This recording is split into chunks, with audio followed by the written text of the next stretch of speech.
என்னுடைய வாழ்க்கையை நான் வாழ்கிறேன். நான் மண்ணை சாப்பிட முடியுமா? நான் பிஸ்னஸ் செய்கிறேன்.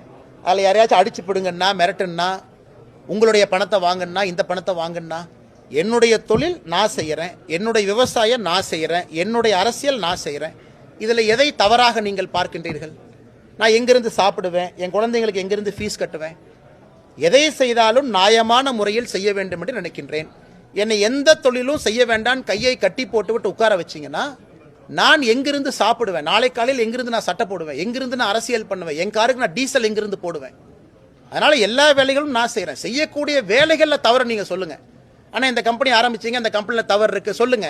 இந்த கம்பெனி இன்கம் டேக்ஸ் கட்டல சொல்லுங்க. இந்த கம்பெனியில் ஜிஎஸ்டி கட்டல சொல்லுங்க.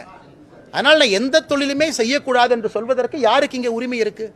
நான் செய்யக்கூடிய தொழிலில் யாருக்கு பாதிப்பு இருக்கு? நான் ஏதாச்சும் ஒரு கெமிக்கல் இண்டஸ்ட்ரி வச்சு அதில் ஏதாச்சும் ஒரு மீனை போய் சாவடிச்சுன்னா, தண்ணியை நான் பால்படுத்தினா, மாசு பண்ணா சொல்லுங்க. எந்த தொழிலை ஆரம்பிப்பதற்கும் எனக்கு உரிமை இருக்கு. இன்னைக்கு நான் கட்சியில் மாநில தலைவராக நான் இல்லை. எனக்கு ஓடுவதற்கு நேரம் இருக்கு, மூச்சு விடுறதுக்கு நேரம் இருக்கு, என்னுடைய வேலையை செய்வதற்கு நேரம் இருக்கு, எனக்கு பொருள் ஈட்டுவதற்கு நேரம் இருக்கு, விவசாயம் செய்வதற்கு நேரம் இருக்கு, 4 இடத்துக்கு போறதுக்கு நேரம் இருக்கு, அயன்மேன் போறதுக்கு நேரம் இருக்கு, ஓடுறதுக்கு நேரம் இருக்கு. அதனால் இது என்னுடைய நேரம், என்னுடைய வாழ்க்கையை நான் வாழ்றேன். அதே நேரத்தில் மக்கள் முன்பு நிற்கிறேன். அதனால் நான் செய்வதில் என்ன தவறுன்னு சொல்லுங்க.